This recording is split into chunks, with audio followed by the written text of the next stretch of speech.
నెలసరి టైంలా చాలా మందికి పొత్తి కడుపులో నొప్పి, కాలు గుంజటము, వేళ్ళ వరకు ఇక్కడ తొంటి నుంచి అంటారు కదా, ఇట్లా పైన నుంచి ఇట్లా కాలు మొత్తం గుంజటము, నడుము నొప్పి, వెన్ను నొప్పి ఇవన్నీ వస్తుంటాయి. అసలు ఎందుకు వస్తాయి ఇవన్నీ? దేనికి కారణం ఇది? దీన్ని డిస్మెనోరియా అంటాం మా మెడికల్ పరిభాషలో. డిస్మెనోరియా అంటే ఇప్పుడు మీరు అన్నట్టు పీరియడ్స్ వచ్చినప్పుడు కొంతమందికి విపరీతంగా కడుపులో నొప్పి ఉంటుంది, భరించలేని దాని నుంచి ఉద్యోగం చేసే స్త్రీలు కానీ, లేకపోతే స్కూల్ కి కాలేజీకి పోయే అమ్మాయిలు కానీ, ఆ 3-4 రోజులు నరకం ఉంటుంది వాళ్ళకి. ఆ పని సరిగ్గా అంటే రోజువారీ చేసుకునే పనులు చేసుకోలేకుండా పోయే పరిస్థితి ఉంటుంది. కొంతమందిలో కొంత మోతాదులో ఉంటుంది, కొంతమందిలో అసలు ఇంకా టాబ్లెట్స్ ఇంజెక్షన్లు కూడా వేసుకోవాల్సినంత నొప్పి కూడా ఉంటది. దీంట్లో ఈ డిస్మెనోరియా అనేదాన్ని 2 రకాలుగా మనం చూడాలి. ప్రైమరీ డిస్మెనోరియా, సెకండరీ డిస్మెనోరియా అని అంటాం. ప్రైమరీ డిస్మెనోరియా అంటే ముందు నుంచినే మెచ్యూర్ అయినప్పటి నుంచి ఉంటుంది. దానికి పెద్దగా కారణాలు ఏమి ఉండవు, అన్ని నార్మల్ ఉంటాయి. ఉంటే అది సహజంగానే వస్తా ఉంటది.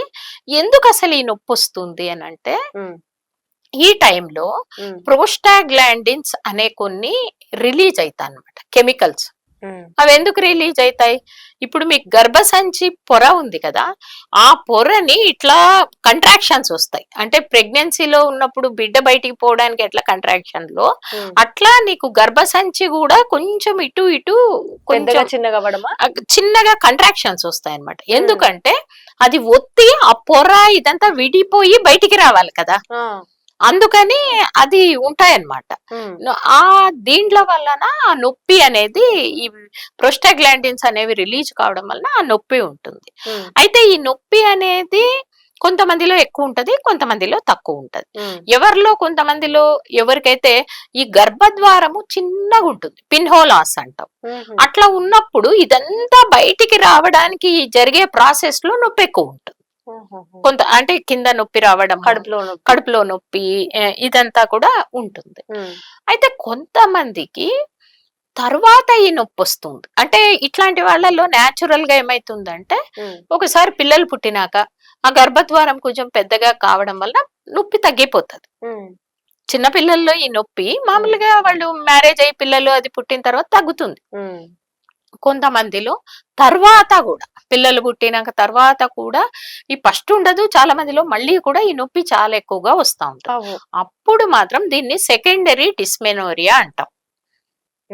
సెకండరీ డిస్మెనోరియా అంటే ఏంటంటే, దానికి ఏవైనా కారణాలు ఉండొచ్చు, న్యాచురల్ గా కాకుండా కారణాలు ఏముండొచ్చు అంటే, ఇదేమైతే ఈ స్త్రీ ఆర్గాన్స్ ఉన్నాయి కదా, యూట్రస్, ఫెలోపియన్ ట్యూబ్స్, అండాశయాలు, దీంట్లో ఇన్ఫెక్షన్ ఎక్కడ ఉన్నా కూడా ఈ నొప్పి వచ్చే అవకాశం ఉంది.